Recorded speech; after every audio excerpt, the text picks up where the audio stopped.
Hello दोस्तों, स्वागत है आप सभी का आपके अपनी यूट्यूब चैनल लोधा क्लासेस में। दोस्तों आज हम पढ़ रहे हैं क्लास 10th का मैथ्स और प्रश्नावली 12.1। इसका पहला सवाल है, चलिए पढ़ते हैं क्या दिया हुआ है।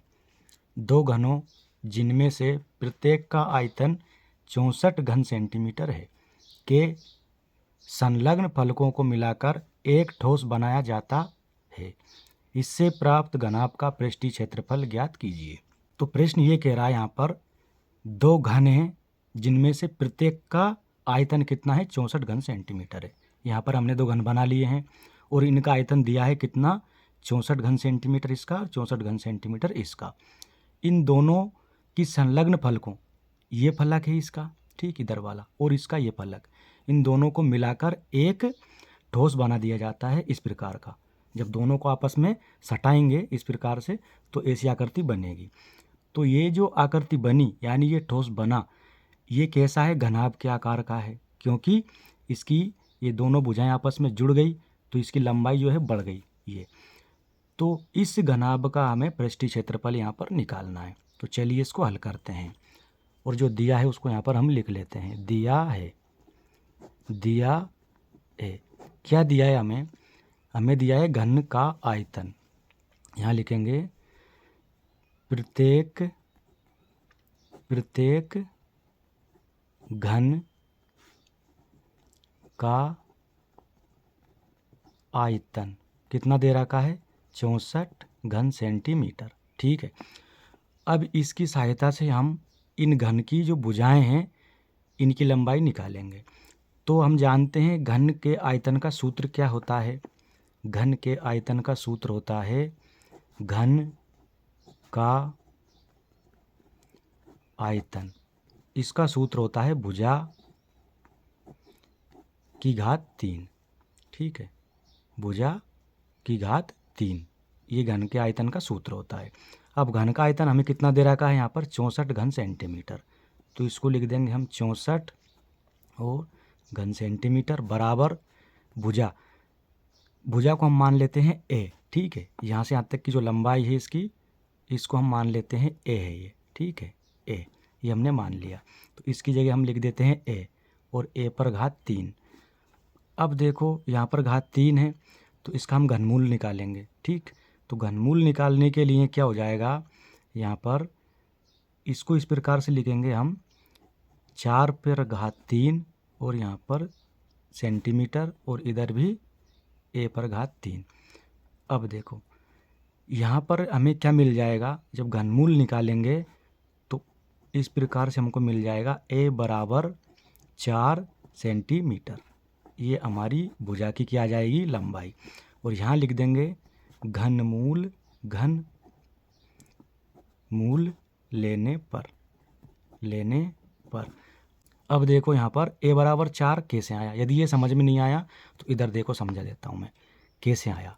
हमारे पास में ऐसा दे रखा है 64 घन सेंटीमीटर बराबर ए की घात 3, ठीक है। इसका मतलब ये है कि इसको इस प्रकार से पलट कर लिख देते हैं हम, ए बराबर √64 और ये सेंटीमीटर, इस पर भी घात 3 है और यहाँ 3 आ जाएगा। घनमूल का मतलब यहाँ पर 3, वर्गमूल में 2 रहता है तो 2 का जोड़ा बनता है, और जब यहाँ 3 आ जाएगा क्योंकि यहाँ घात 3 थी तो 3 का जोड़ा बनेगा अंदर वाली संख्या का। तो देखो यहाँ पर इस प्रकार से लिखेंगे 4 गुणा 4, ठीक। और ये सेंटीमीटर 3 बार था, इसके साथ भी सेंटीमीटर रहेगा, इसके साथ भी सेंटीमीटर रहेगा और इसके साथ भी सेंटीमीटर रहेगा। तो यहाँ से उसको क्या करेंगे, हम 3 का जोड़ा बनाएंगे तो 1 4 बाहर निकलेगा क्योंकि यहाँ पर क्या है 3 है। तो यहाँ से 1 4 बाहर निकलेगा और सबके साथ में सेंटीमीटर है लेकिन मैंने लिखा नहीं है तो यहाँ पर हम लिख देंगे 4 सेंटीमीटर। ये आ गया ए का मान, ठीक। तो इस प्रकार से ना करते हुए मैंने डायरेक्ट इस प्रकार से लिख दिया, क्लियर है। तो हमारा जो ए है ये घन की एक भुजा की लंबाई कितनी आ गई, 4 सेंटीमीटर। तो घन में आप जानते हैं कि लंबाई चौड़ाई और ऊंचाई बराबर होती है, तो ये 4 सेंटीमीटर है। इसका मतलब यहाँ से लेकर यहाँ तक ये भी कितना होगा, 4 सेंटीमीटर, और फिर यहाँ से लेकर यहाँ तक ये जो चौड़ाई है ये भी कितनी होगी, 4 सेंटीमीटर होगी, ठीक है। यानी लंबाई, ऊंचाई और इसकी चौड़ाई ये कितनी है आपस में सब बराबर है, कितनी 4 सेंटीमीटर। इसी प्रकार इसमें भी 4 सेंटीमीटर होगी, यहाँ से लगाकर यहाँ तक 4 सेंटीमीटर, और फिर यहाँ से लेकर यहाँ तक ये वाली जो चौड़ाई है, ठीक, ये भी कितनी आएगी आपकी 4 सेंटीमीटर। और इसकी जो हाइट है ये भी कितनी होगी, यहाँ से लेकर यहाँ तक की 4 सेंटीमीटर। अब इन दोनों को आपस में सटाकर एक ठोस बनाया, यानी इन दोनों को मिला दिया। तो इस प्रकार की आकृति बनी। तो देखो 4 लंबाई इसकी है और 4 लंबाई इसकी है सेंटीमीटर में। तो 4 और 4 जुड़ के कितना हो जाएगा, ये लंबाई यहाँ से यहाँ तक 8 सेंटीमीटर हो जाएगी ये, ठीक है। कितना हो गया ये 8 सेंटीमीटर लंबाई एल बराबर। अब देखो चौड़ाई ये 4 सेंटीमीटर थी, तो चौड़ाई तो 4 सेंटीमीटर ही रहेगी, क्योंकि इस पर कोई प्रभाव नहीं पड़ेगा, इसमें कोई परिवर्तन नहीं हुआ, ठीक है। इसलिए तो ये चौड़ाई जो है आपकी बी बराबर कितनी है 4 सेंटीमीटर। और इसकी जो हाइट है, ठीक है, ये ऊंचाई यहाँ से लगाकर यहाँ तक ये वाली, तो ये कितनी रहेगी, क्योंकि इसमें भी कोई परिवर्तन नहीं हुआ, ये तो यहाँ जितनी थी इतनी यहाँ रहेगी, ये भी आपकी 4 सेंटीमीटर रहेगी। इसको बोलते हैं एच, हाइट बराबर 4 सेंटीमीटर। तो आपको फाइनली जो नया आपका घनाभ बना, इसमें आपको क्या मिला, एल बराबर 8 सेंटीमीटर, बी बराबर 4 सेंटीमीटर और एच बराबर भी 4 सेंटीमीटर। ये तीनों चीज़ आपको यहाँ पर मिल गई है। अब आपको क्या निकालना है, इस ठोस का पृष्ठीय क्षेत्रफल आपको निकालना है घनाभ का, ठीक है। घनाभ घनाभ घनाभ का पृष्ठीय क्षेत्रफल बराबर क्या होता है, इसका सूत्र घनाभ के पृष्ठीय क्षेत्रफल का, इसका सूत्र होता है 2 into L into B plus B into H plus H into L. लंबाई गुना चौड़ाई प्लस चौड़ाई गुना ऊंचाई प्लस ऊंचाई गुना लंबाई, और आगे 2, क्योंकि 2 होती है सब, इसलिए